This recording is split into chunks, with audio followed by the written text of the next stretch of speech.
computer. And I'm going to record here. I got, come on. Here we go. And I'm just going to,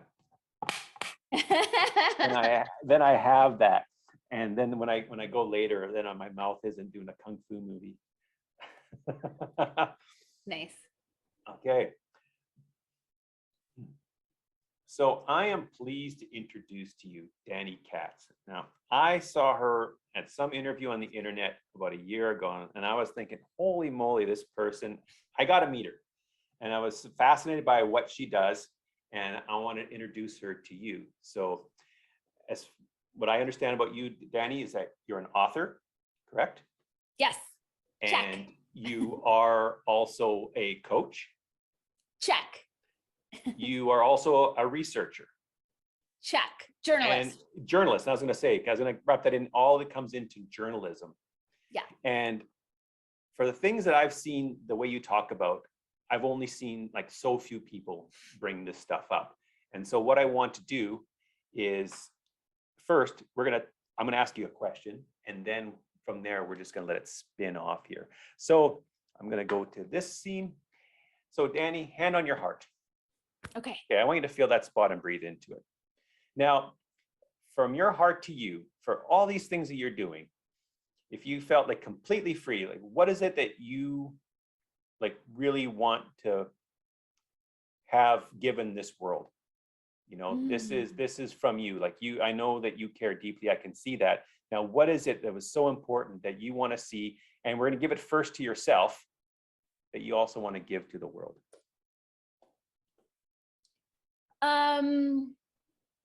Okay.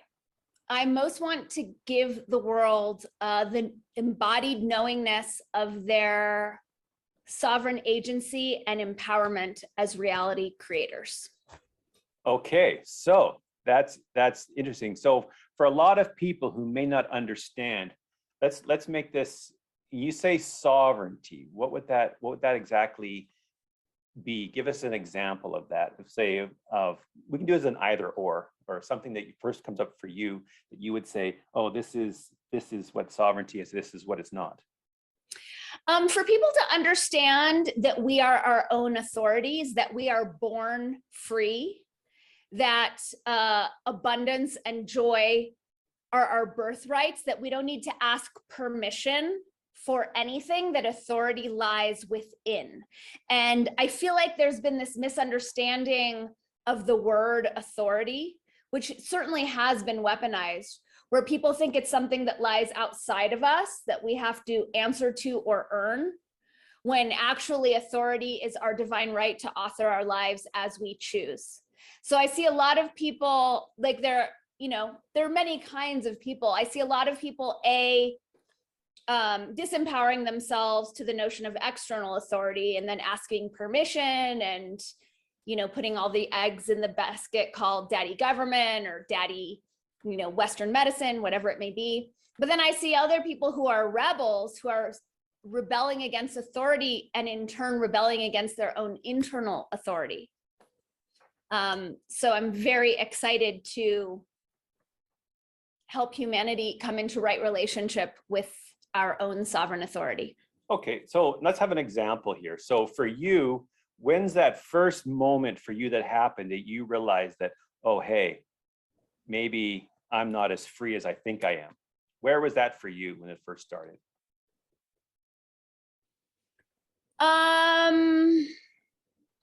It was anytime my parents told me what to do.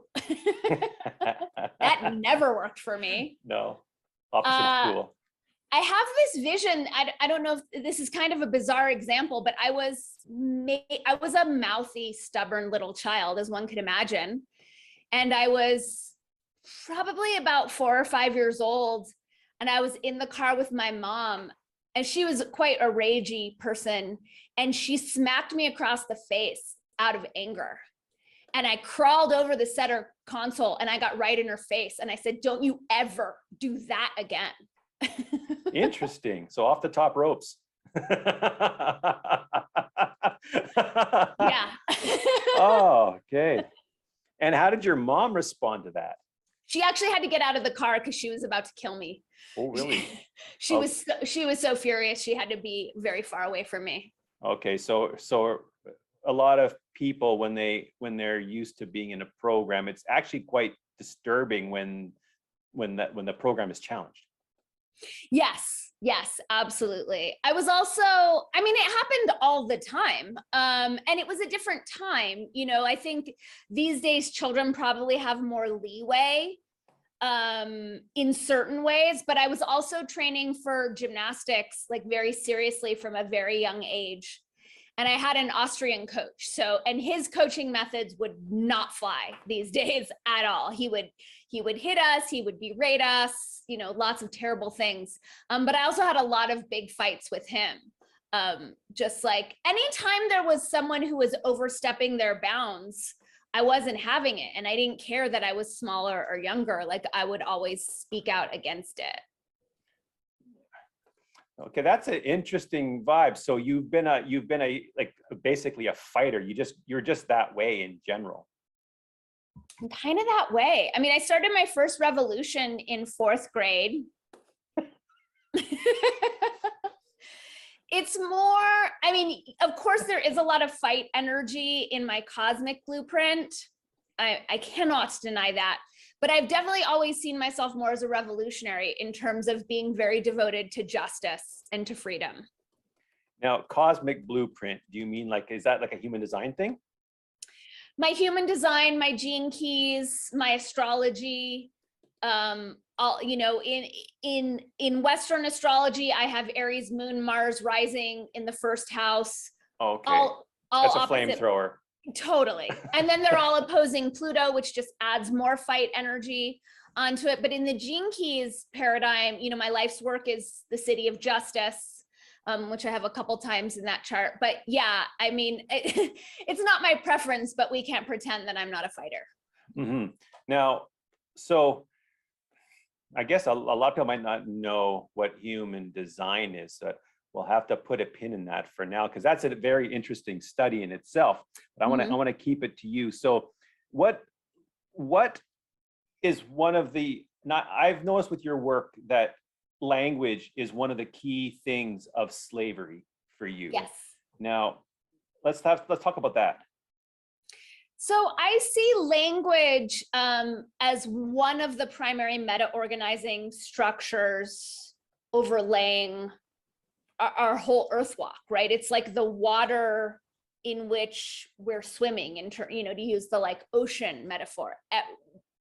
Every word we say is programming us, everyone around us, and our collective reality construct at all times, every single word. So, you know, the way that we're taught about language is in terms of intellectual connotation, some grammar, some syntax, but it's always as a tool of communication. And of course it is, you know, and that's a very, you know, primary role that language plays, but it's also one of our foremost reality creation tools. And the social engineers know that, right? Like the elites know that, but they don't teach the plebes that. So, you know, in terms of the many things that I do here on this planet, I do think that's probably my most important task. The one that I feel most beholden to is waking people up to the power of language and how it's functioning as reality creation technology, as our primary programming mechanism, and then to teach people how to use language to transform our reality. Because I think, you know, when we talk about those of us who are hip to what's going on, and, you know, we can feel into what a better world feels like, looks like, operates like, but people can get very overwhelmed with all the moving parts and all the systems and just kind of tap out thinking that it's too hard.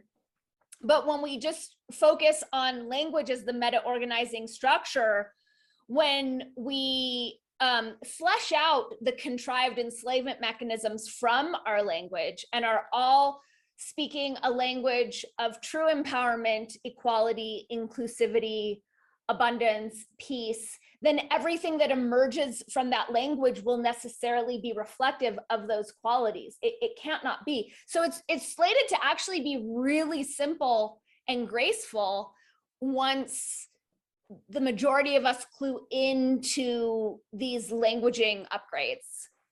Let's make an example of this. So, you know, on the most, like, say, mundane level of, what would be a language trick that you could say, you could pick off that a lot of people might not know that they are subject to in a way?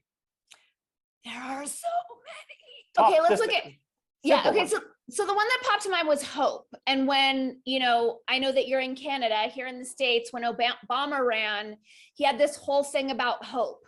Hope is a word that has zero agency or empowerment whatsoever. Hope is hoping that some external agency will come along and give it permission to manifest as we would like it to manifest. So anytime we're hoping for something, we're completely giving our power away and hoping some magic unicorn comes along to give us our dreams.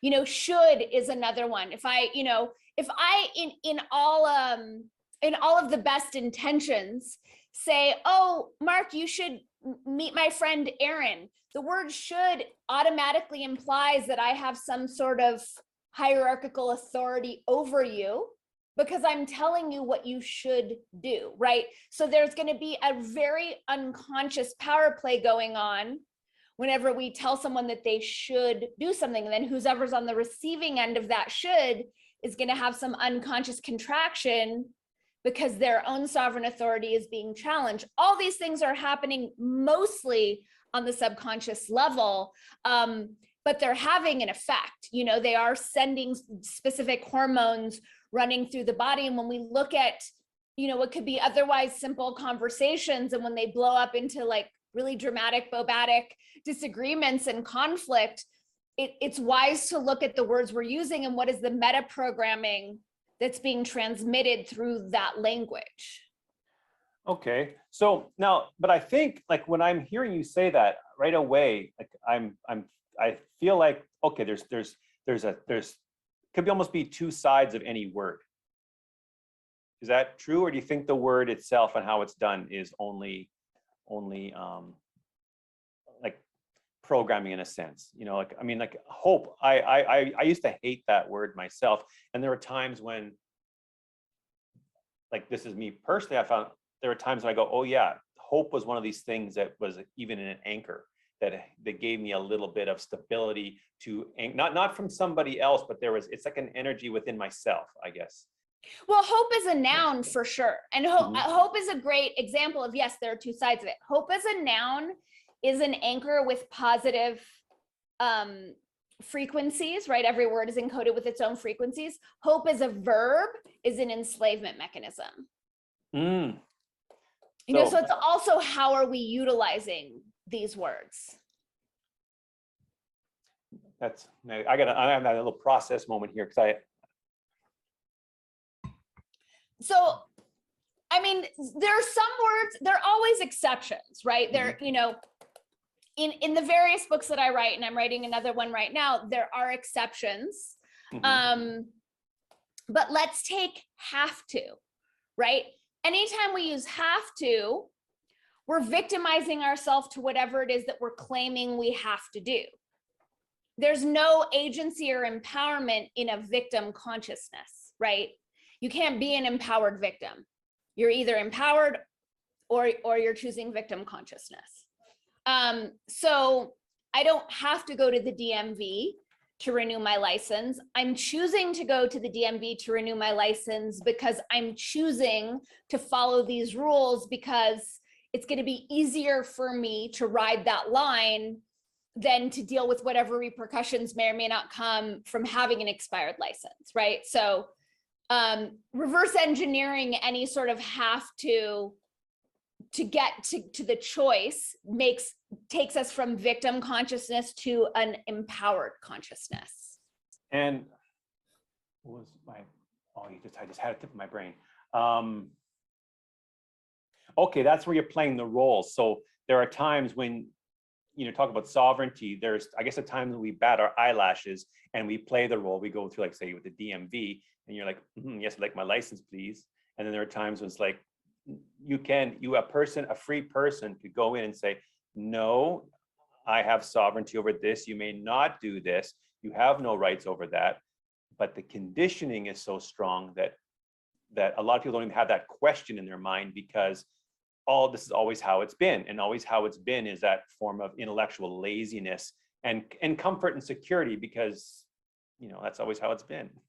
Yes, exactly. And the social engineers, this is centuries of programming, but they're banking on us being disempowered victims. That's the only way they can pull off the stuff that they're pulling off. When we're in choice, we're taking our power back. So I talk a lot in my books and videos about how language functions to program the collective field, or what we call the morphic field. And there are frequency bands in the morphic field that align to every energy, emotion, or experience that we could have.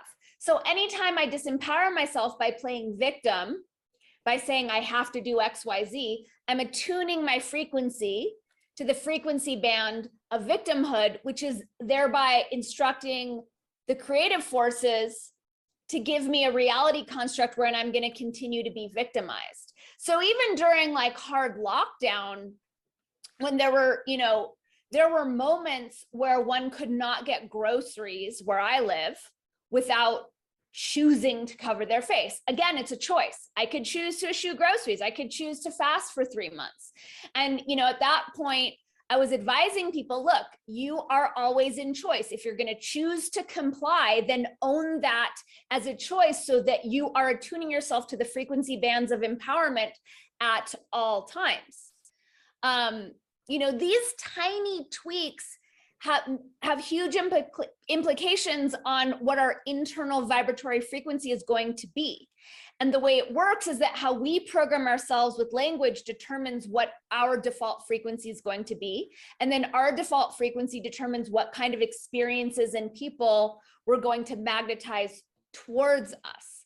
So I really teach people like how to use language so that we are tuning our bodies to the frequencies that we want to be experiencing most during our earth walks. Now that's okay. So frequency. Now let's go into victim consciousness here, because I think a lot of people are experiencing that. Yep. Now, I think, and I'll just, okay, so I've noticed when I've been feeling a little kicked around in that place, it's so easy for the mind to create stories and amplify that, and basically amplify our own prison. So, Yep. Okay, this means that, this leads to this, I'm thinking that, emotion kicks in, and then there's an emotional wave happens where I don't know what's up anymore, but I'm really invested in that. And then I've lost all my power because I've been thinking about something like this. Yes. Does that be accurate of what you're talking about? Yes, absolutely. And it takes a lot of consciousness and awareness, because the victim programming in our culture is so loud and is so intense. So it takes a lot of self-awareness and, a lot of self-discipline to not fall into that trap. One of the easiest things we can do if we see ourselves slipping into victim consciousness is immediately slip into gratitude for all the blessings that we have, opposable thumbs, eyesight, to turn on the faucet and have water come out, like whatever it is to move us into appreciation and out of victimization. And then, I do a lot of my work is really focused on victim consciousness, because I think that's one of the primary viruses that we're transmuting as a human species right now. But to always reverse engineer anything that it is we think we have to do or have no power over to choice. I see a lot of parents victimizing themselves to child rearing, and it's like, you chose to have children, you chose to bring conscious humans onto this planet to carry on your legacy, to do XYZ.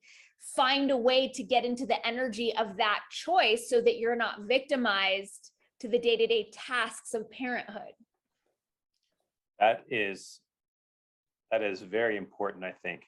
I think once you own choice, then no matter what happens, then you can't say coulda, shoulda, woulda. So I made this choice, regardless what happens, and not every outcome is going to be the way you want it, but you're choosing, and that choosing, I think, is probably leads to a lot of self-esteem, because you're not, okay, this is an example that I use when I draw live at parties. or let's say for the occasional kid event that I do, like children's event, I might get a kid who wants to play soccer, and that's pretty common. Mhm. And I will give the child a choice. You can be stepping in dog shit or goose shit. You get to choose one. Which one do you want?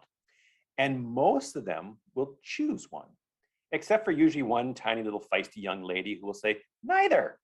And I'm like, good for you. I said, just because someone gave you two shitty choices doesn't mean you have to take it.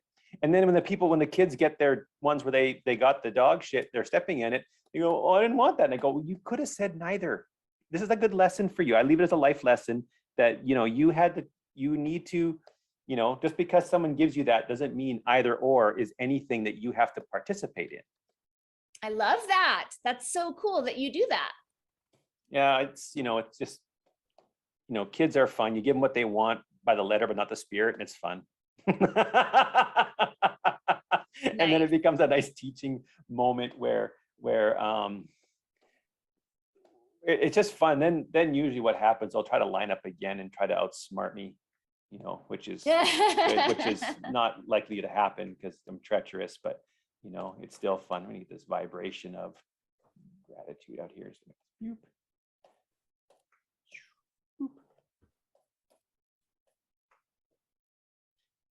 Now, so you've just written a book, correct? So I'm in the final drafts of another book. Which book are we talking about? I've done a few. The latest. The latest that came out was Propaganda, an Illustrated Guide. That's the one, propaganda. Yeah. So that goes into words again too, about propaganda. And I think that's an important thing to understand. So an example of propaganda that you would say that happens. Oh, there's so many. I think this pronoun thing is a pretty big one.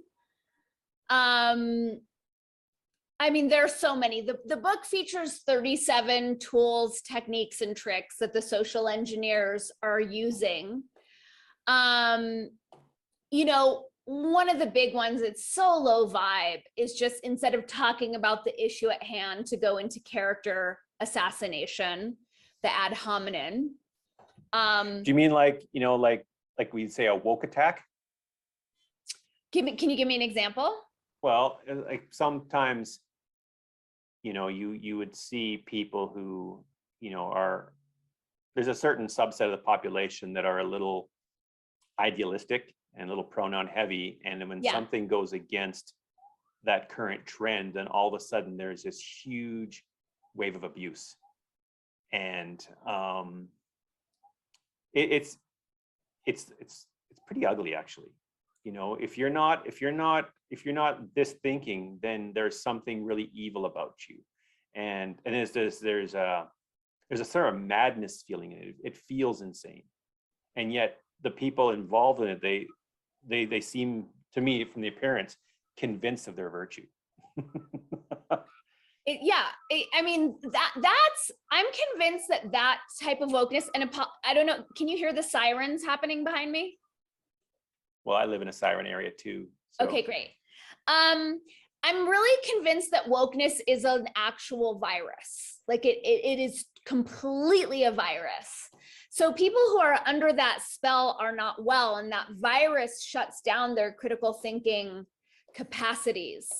So the way that people are being indoctrinated around the pronoun thing is for sure propaganda. I don't know if you saw this Navy training video that's going around. You know what? There's so much going on. I saw it. I didn't click on it yet because I thought I rolled my eyes before my finger hit the mouse. It's so painful. On so many levels. Like, wait, this is what our military is spending time learning, their dumb freaking pronouns. I don't have a lot of patience for that one. There's so many ops that are layered into it, but to take a word like they that has an existing established definition, meaning plural, and to all of a sudden co-opt it and attempt to give it an oppositional definition as singular, like that's straight up mind control, you know, and what that does is it confuses, it creates dissonance, it creates fragmentation, and it creates resentment among the populace. It's like, no, you can't have this word, like make up a new word. If you're going to play your pronoun game, you can't take an existing word and change the definition. It's very confusing. And fragmentation is a major tool of the social engineers, and you can see the way that they're trying to infuse it into language. I was reading a book, it was a memoir, and there was a character in it who seemed to be female, but the author kept referring to the singular person as a they, and it made for a very incoherent, frustrating reading experience, because every time I happened upon it, I'm like, wait, what did I miss? And I'd flip back a page, go back a few paragraphs, right?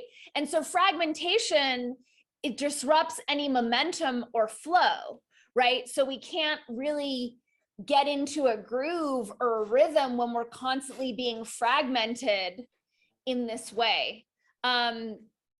So yeah, I mean, that's a huge propaganda op for sure. Yeah, well, even when you describe it, when you're talking about like the pronoun change up, yeah, I feel my brain wires cross. and it is like, to me, you know, people can be whatever they want, but it seems shallow and frustrating. You know, like when I talk, you know, to my son, there's kids are under a lot of, you know, they're being battled with a lot. They don't understand it. And I said, you know, when I was your age, getting a mullet was a big life choice. and really, you know, if I were you, I would stay away from any and all activists who are doing this kind of social engineering, because I said ultimately they're not creating anything except for they're just like holding their nose and screaming poo-poo at something, and then they're attacking. I go, you get people who are genuine creators and making things better, you know, right away, because you can feel it. You can feel it in their embodiment of what they're about, and it's not surfacey intellectual kind of it's not cheap, but you can feel there's something in somebody go, oh, your heart opens because what they're doing is important, or it's building, or it's creating, or you can look at wonder that they're doing something with their intellect and their skills, like a meritocracy, rather than, you know, just because they've made a choice to embody or embrace a certain philosophy. And was he able to receive that? Yeah, I think so. I mean, you know, overall, like, you know, given what things are, you know, for a kid to stand up and say no to lots of things that his friends aren't saying no to, I'm already ahead. And we pick our battles. Yeah. You know, because, you know, I'm that parent who's big on, say, integrity and honesty, and you know, who you are as a human being matters more than any time in your life right now, or any lifetime. This time now, I think I look at it kind of a spiritual war more than anything else for people, that who we are matters. You know, no matter what someone says to you, you better know who their buddies are. You better look at who their works, what they've done before in the past. You better know, you know, what they're doing now. You know, what sounds good in a soundbite isn't necessarily going to be, you know, what they're about, and they just want you on board with something. And you know, I give this example. When I don't know if you remember, in Canada there was this Oka crisis when the natives in Ontario had blocked this road on this golf course. This is in the late 80s. Yeah. Well, the way the CBC, our beloved free speech, honest journalism, the way they described what was going on, the way they portrayed the issue, I was ready to join the army to go and start shooting people because my country was in danger. Now, this was over a road that was blockaded. Now, had I gone and done that and hurt someone, who's left responsible? Right. Me. And I'm like, so you better make sure, or in lots of times where people have said things and it might seem okay on the surface, but it's, you know, you got to look at, no matter what happens at the end, we are so responsible, and your soul, to God, to I don't mind saying God, whatever this life is, there's something that is definitely a force at play, as we can, if we're lucky enough to witness synchronicity or blessings and things like that, I wouldn't say as a punishment, but you will answer to everything that you've done and said and embodied. You will be faced with the chain reaction of events that you have created, and you'll have to. That's probably what hell is in lots of ways for a lot of people. Of this is an opinion, of you've done all this stuff, and now, you're responsible for whatever harm it's done. Whatever blessings there are, that you're responsible for too, in a way, which is nice. You get to see your beauty and things like that, so you better make darn sure that you know what you're doing, because we don't escape it, no matter how many, like, even you see kind of like these transhuman types. I think it's you don't escape. Like, you might, whatever a person believes, you ultimately, whatever this is, we don't escape our responsibility in it. Mm-mm. And we want to make it hell on earth for others. And there's more that gets added to it. And then, I wonder, is there some part of me that maybe at some point was a part of the creation of where we are now, right? And then we're living out the fruits of that. Yeah. I wonder. Yeah. I mean, I take on that mindset just as a source of sanity. Like, when something that is so obviously unfair happens, if I'm ripped off, or, someone steals from me or something, I'm like, okay, there's a karmic clearing. I must have done something creepy in the past. Let's just move on. Yeah. And I think that there's, like, in my experience, there's two edges to it. There are some things that are ours to deal with, and there are some things that aren't. There are some things that we could take on and be inappropriately shoveled down, that there's a place to know, what is yours and what is not yours. Yes. And that could be, like, I think, a form of almost like energetic parasitism, where all of a sudden people are running around. I think when you're digging for things to fix, it's more really unpleasant. It's pure suffering. But when something comes in the moment to you, and you say, okay, yeah, this is here now. This is what I got to deal with. This is something that is my responsibility. Then it's easy. Then if you're going looking for stuff, I think it's a wrong approach, or at least not a healthy one. Yeah, I think a lot of people go looking for stuff because of unprocessed trauma, rage. So they're looking for a place where they can express that rage, where it's going to be seen as noble. And I've done this in the past, in younger years, for sure, like, been in a terrible mood and then looked for, some injustice to project it onto. And I think that's a lot of what's going on right now, is just people wanting an excuse, a noble excuse, to leak emotions that are really on all of us to heal and integrate. Mm-hmm. Yeah, that I think it's probably hard for someone who's, I understand the care, but I think when you're super social justice warrior, it is a hard time to enjoy the day. It's because there's always somebody else suffering. So how dare you enjoy yourself? Totally. I mean, I remember I've been tracking the social justice ops since probably around 2012. And I went, actually, Aaron, who you and I were talking about earlier, in 2019, I flew out to Seattle to meet him for a Sigur Rós concert. And we had the best time. And he is friends with the band, so we were backstage afterwards. And I ended up talking to two young girls who were social justice warriors about the work that I do. And I was explaining how language functions to create reality. At the time, I just finished up doing a quantum languaging tour. And they got really triggered, and they were like, well, that's fine and good for you and other white people, but you can't tell like a single Black mother of 6 that she creates her own reality. And I was like, well, first of all, I don't assume that a Black woman is single and has 6 children. Like that's not where I actually go. But the laws of reality creation are the same for everyone. Like they don't have any sort of cultural biases. Like we're 100% of us are creating reality at all times with our words. And I'm going to say that to everyone because I want everyone to have the benefit of this knowledge so that we can create reality how we want.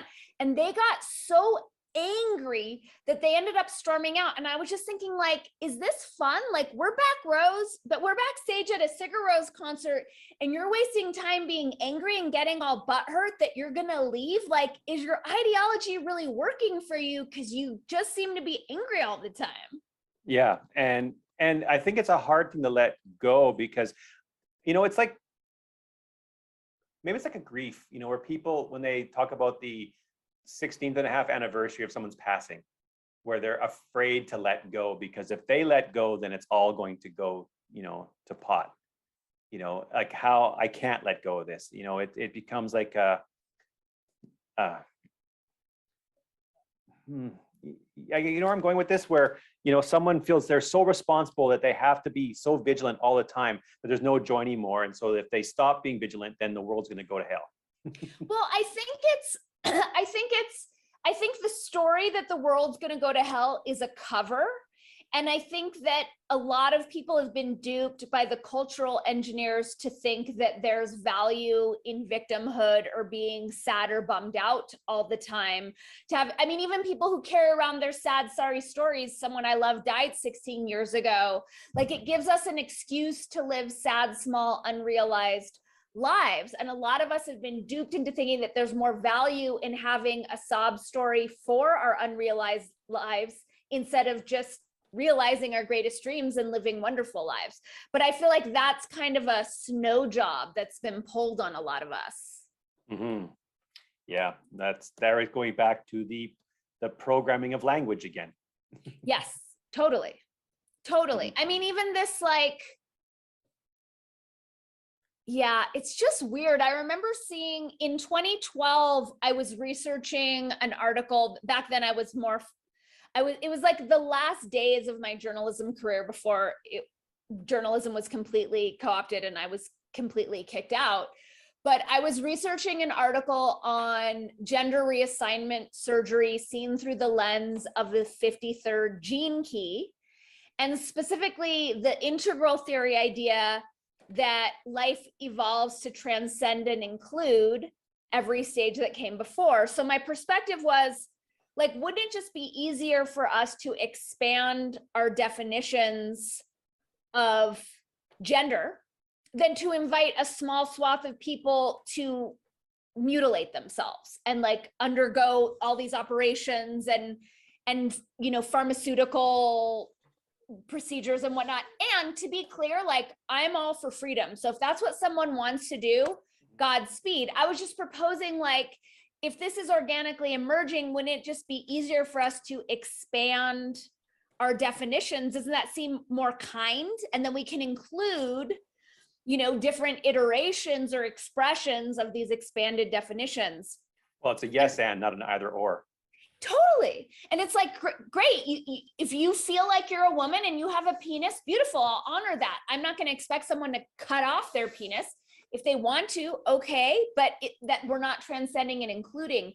So at the time that I was researching that story, the trans woman who was on Orange is the New Black was doing like a very highly publicized interview with Katie Couric. And it was like kind of a big deal in the media because she was a very high profile trans woman and this was a very high profile interview. And I tuned in, and Katie Couric asked her something about, like, she actually asked her something about the genitals and she got pissed. And she's like, well, I don't want to talk about that. Here's what I want to talk about. And in the pause before she started speaking, I thought, great, because I want to hear about why this is empowering for you and why this choice is wonderful for you. And I want to be able to understand and empathize. And instead, she went right to all these statistics of how many trans women kill themselves and how many trans women are attacked. And it was all these like victim statistics. And I was so bummed out. It was like, what? You just disempowered this whole paradigm, because that's the social engineering right there. Instead of telling us why this is empowering and why this is wonderful and why we should be rooting for this. And that was like the moment where I just saw like, oh, this whole like most oppressedest Olympics situation is really doing us a horrible disservice as a species. I'm going to put this together here. I think at a starting place here, I don't know if you can see, I took just the first, I can see with you that every conversation would lead down to a whole bunch of others. I love these. These are awesome.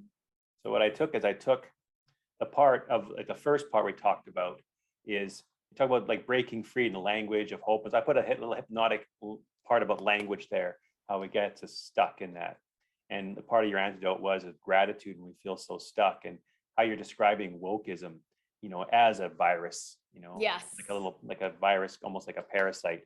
And I kind of look with your book, and the whole thing that you're about is like really you care so much about freedom. I do. And that there's like a little cartoon sketch describing all of that, and at a starting place. I love this so much for so many reasons. I just started working with a new business coach who's getting me to drill down what I do, and I feel like you've totally nailed it. Oh, nice. Well, what I've called myself in my work is not a caricaturist, but a theracaturist. Yes, that's spot what on. I do. So I don't know if you can see this well here. I'm going to make a better view of it. Come on, there we go. I love it. I love how you have the little pieces going over the borders. Well, yeah, everything interrelated. Everything locks in, you know, all over the place. I don't see much separation. One thing leads to another, And I think when a person becomes more observant in whatever this is, so many things are interrelated. And if we get the blessing that we can start to see these come together, then we can, I guess, suspend judgment or suspend reaction and start just to watch and then look and check ourselves of what we are and what we're doing. Oops, wrong one. I like this one. Buttons. Oops, one more. There we go. I love it so much. Well, I'm happy. I'm, you know, this is, now where can people find you? People can find me. The easiest way is to go to danikatz.com, which is the umbrella for my podcast, my books, my coaching.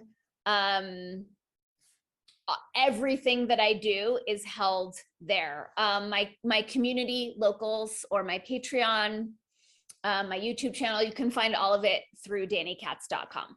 I have one final question. I think it's fun. Is there someone that you've watched that, you know, either through your mentorship or you've seen this happen, where you got to watch someone start to be free, and like how that felt for you? Is this like a story, an example of someone who might have been stuck someplace and they were in one place, like really being inculcated to a place of like, you know, they woke up and their life's a different trajectory? Okay, the two people are popping to mind. One is me, because I used to be really mired in victim consciousness. Like I made a whole career out of it at the LA Weekly for 9 years. And one is a client of mine who was she was really dissatisfied with her relationships and what she was doing. And she had this like crappy job that she didn't want to do, but she had this big dream of becoming a day trader. And so, you know, we did a 3-month coaching session and we had her on we gave her action steps, and she actually ended up becoming a day trader like 3 months sooner. You know, she completely left the job. She completely turned her marriage around. She's I don't want to say, she's doing great. I had the urge to say killing it, but because those are conflict language. Yes, exactly. She is doing so great at day trading and she's loving her life, and she shifted so fast and it was so inspiring. And, she went from a place of feeling really victimized in her family, and now she's, the self-acclaimed boundary queen. It's just beautiful, beautiful to witness. What a privilege to get to watch someone fly. Yeah, totally. Nice. I have a group coaching community. We meet on Saturdays on Zoom, and she's part of that community. So I still get to see every week. I just get to see her continue to soar and continue to expand. And it's so beautiful, such a privilege to witness. Oh, beautiful. Well, I'm going to go back to here. Thank you so much for your time today. This was super fun. It was like given me a lot to think about and to contemplate, and I hope everyone else who sees this as well. Awesome. Thank you so much for having me, Mark. It was really a pleasure and an honor to be on your new show. Thank you. Appreciate it.